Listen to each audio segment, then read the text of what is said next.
1 litre पर 20 रुपए की बचत का लालच दिखाकर देश को जिस इथेनॉल क्रांति की ओर धकेला जा रहा है, उसके असली गणित को जब हम प्रति किलोमीटर के पैमाने पर कसते हैं तो कहीं ना कहीं पूरी कहानी उलट जाती है। और ठीक यहीं से वो सवाल खड़ा होता है जिसका सीधा जवाब फिलहाल किसी के पास नहीं है।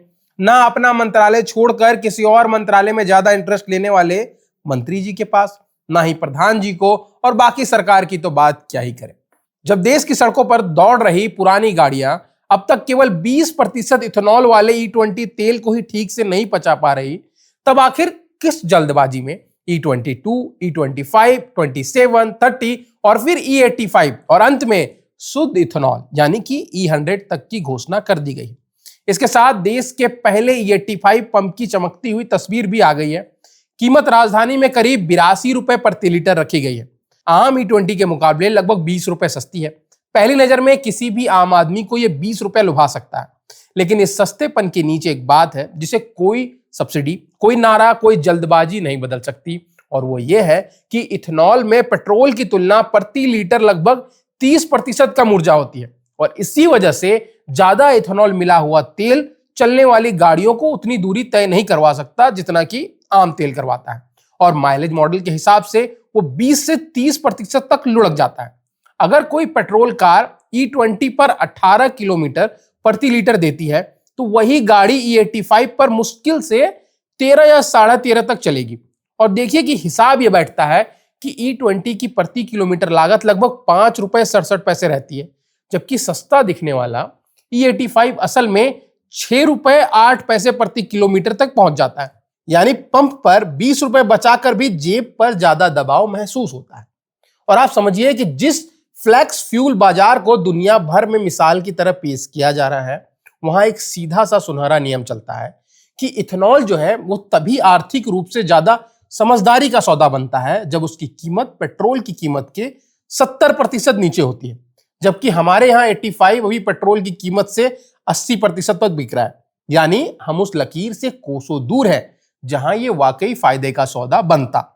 और सच्चाई यह है कि जब तक ये कीमत 70 से 72 रुपए प्रति लीटर के आसपास ना आ जाए तब तक अधिकांश ड्राइवर के लिए स्विच करने में कोई ठोस बचत नहीं होने वाली। मगर असली विवाद कीमत के इस गणित से कहीं आगे है, क्योंकि सरकार अब E20 पर रुकने के मूड में दिख नहीं रही है। ऊपर से E85 और E100 के परीक्षण के लिए नियामक ढांचे और अगले 2 साल में करीब 5000 डिस्पेंसिव स्टेशन के जरिए E100 इथेनॉल उपलब्ध करवाने की बात खुलेआम हो रही है। और एक केंद्रीय मंत्री तो संपूर्ण ऊर्जा आत्मनिर्भरता के नाम पर सीधे 100% इथेनॉल का सपना बेच रहे हैं। पर यही सबसे बुनियादी अनकंफर्टेबल तथ्य आकर खड़ा होता है कि देश की मौजूदा गाड़ियां शुद्ध इथेनॉल पर चल ही नहीं सकती, और अगर आप इसको लागू करना चाहते हैं तो उसके लिए फ्लेक्स फ्यूल इंजन चाहिए जो अभी तक सड़कों पर है ही नहीं।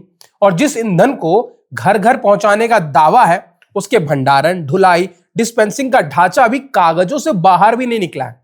और तो और जिस E20 को हर वाहन के लिए सुरक्षित बताकर अप्रैल 2025 से देश भर में अनिवार्य रूप से थोपा गया था, जिसका 20% लक्ष्य तक तय समय से 5 साल पहले ही पूरा हो गया था और गर्व से ढोल पीटा गया, उसी की असलियत अब उपभोक्ता सर्वेक्षण में उघड़ कर आ रही है, जहां 2022 यानी उससे पुराने वाहनों के हर 2 में से 1 और कुछ सर्वेक्षणों में तो 10 में 8 मालिक खुलकर यह कहते हैं कि उनकी गाड़ियों का माइलेज गिर रहा है।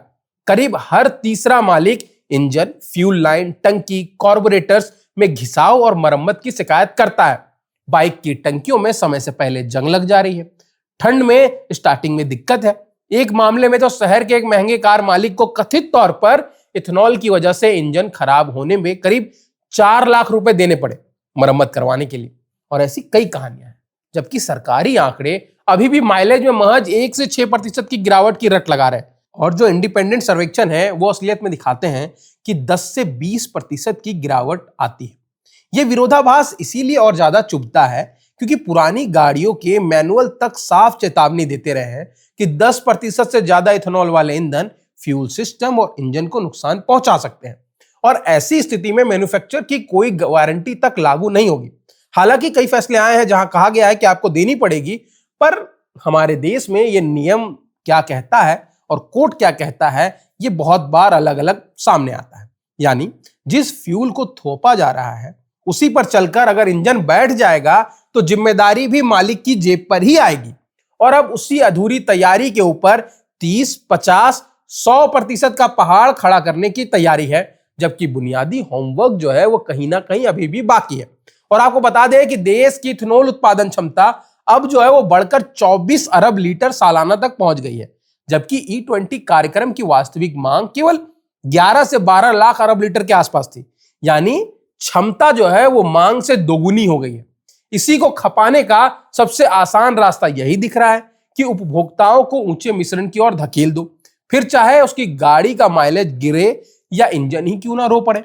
और ये मांग संचालित नीति नहीं, आपूर्ति संचालित दबाव है, जिसमें डिस्टिलरी और चीनी उद्योग का अतिरिक्त उत्पादन खपाने की मजबूरी को हरित क्रांति और ऊर्जा सुरक्षा के आकर्षक मूलममे में लपेटकर परोसा जा रहा है। और इसकी एक और भारी कीमत खेत खलिहान और भूजल पर पड़ती है, क्योंकि गन्ना जिसे पानी भूखी फसल के तौर पर देखा जाता है, वो इथेनॉल अर्थव्यवस्था से पहले ही जल संसाधन को निचोड़ती जा रही है। खाद बनाम ईंधन की वो पुरानी बहस फिर से जिंदा हो गई है कि अनाज और जमीन पेट भरने के काम आए या फिर टंकी भरने के। दुनिया के अनुभव से सबक लेना है तो वो जिस दक्षिण अमेरिकी देश को आज सबसे बड़ा फ्लैक्स फ्यूल बाजार की मिसाल बनाकर पेश किया जा रहा है, उसने यह परिस्थिति रातों रात नहीं पाई है, बल्कि दशकों की मेहनत से खड़ी की पहले फ्लैक्स फ्यूल इंजनों वाली गाड़ियों का बेड़ा तैयार किया, फिर पंपों का जाल बिछाया और सबसे अहम बात कि कीमत को हमेशा उस 70% की लकीर से नीचे रखा, ताकि इथेनॉल वाकई सस्ता पड़े। यानी हर सफल मॉडल का एक ही मूल मंत्र है कि पहले एक ढांचा तैयार होता है, फिर लक्ष्य होता है, फिर उपभोक्ता को चुनाव एवं सच्चाई दोनों बतानी पड़ती है। पर हमारी सरकार इन बातों को नहीं मानती है। उनका कहना है कि एक बार बोल दिया तो आपको करना पड़ेगा।